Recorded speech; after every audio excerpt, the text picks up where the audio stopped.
मेरे हलके के अंदर, गोला के अंदर इस समय बहुत ज़्यादा अहम ज्वलंत मुद्दा सड़कों का है। सड़कों की दशा इतनी खराब है कि कैथल से चीका, खरका से गोला और भागल से चीका तक की सड़कें बहुत ही दयनीय दशा में हैं।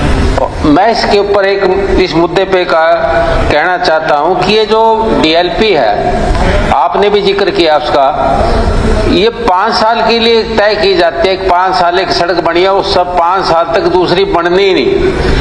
क्या गारंटी है कि वो 2 साल 3 साल के बाद आधा किलोमीटर का टुकड़ा टूट गया या खराब हो गई, उसके ऊपर पैच लगा देते हैं। ठेकेदार के ऊपर जो ड्यूटी थी उसको इग्नोर कर देता है ठेकेदार, और वो 1.5 साल 2 साल के बाद टूट गई तो बाकी 5 साल तो बचे हैं स्पीकर सर, उसमें लोगों को मुसीबत का सामना करना पड़ता है। वो 1.5 साल टूटी सड़कों के ऊपर ही निकल जाते हैं। ये सबसे बड़े अहम सब हल्के के अंदर है, मेरे ने सभी के लिए जरूरी है कि अहम मुद्दा है ये। या तो उसकी ठेकेदार की सिक्योरिटी जब्त की जाए, 5 साल पहले सड़क टूटती है, या फिर ठेकेदार का जो उसकी जो बनती है उसका जो आमदन है उसके अंदर पाबंदी लगाई जाए कि आपको तीसरा हिस्सा तब मिलेगा जब आपके 5 साल हो जाएंगे।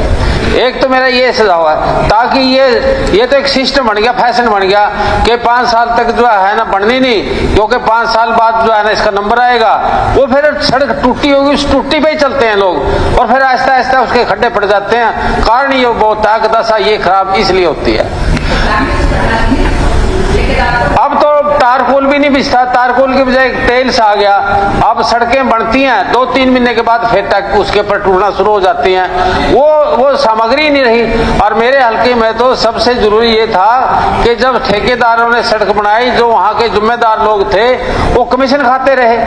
अब है सड़कों का या तो सड़क पक्की होगी या फिर जो है ना उनका कमीशन जाएगा। मैं आपसे दूसरी बात ये कहना चाहता हूँ, एक 4 लेन बनी है आपके करनाल से स्पीकर सर कैथल तक 4 लेन बन के आ गई, और कैथल के बाद हमारा हल्का चीका जो पटियाले के साथ लगता है वो 4 लेन कैथल में रोक दी। कैथल से चीका यदि लगा देते और बॉर्डर के ऊपर उसको पहुंचा देते, एक तो वाहवाह हो जाती स्टेट की और एक लोगों को सहूलियत बनती। सबसे बड़ी बात है उसको रोकने का कारण क्या है, जब वहां से बनती 4 लेन आई गई है तो कैथल से चीका के अंदर बनाने में क्या एतराज था, क्या कारण थे, क्यों रोकी गई वो। और तीसरी जो है ना ये पहले की है, तीसरी सबसे बड़ी समस्या स्पीकर सर तो बोलता क्यों है मैं जो स्पीकर डार्क जोन है, 2 ब्लॉक है हमारे हल्के के अंदर, मैं सिर्फ थोड़ा ही टाइम लेऊंगा। 2 ब्लॉकों के अंदर क्या है कि एक ब्लॉक सीवण एक गोला है, दोनों के डार्क जोन के अंदर कनेक्शन बंद कर रखे हैं आज से 3 साल हो गए।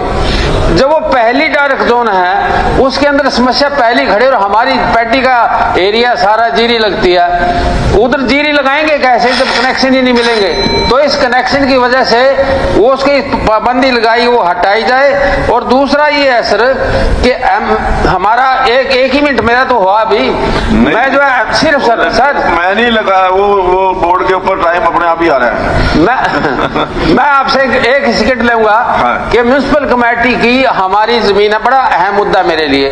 वो कमेटी की जमीन में पुराना बस अड्डा बन गया था, उस बस अड्डे की बजाय वो चला नहीं, वो खस्ता हालत में है, वो 11 साल से। अब नया बस अड्डा बन गया, वो जमीन खाली हो गई है, वो म्युनिसिपल कमेटी की जमीन रिकॉर्ड में भी है, वो कमेटी को वापस कराया जाए, ये इतनी मेरी कहने की है।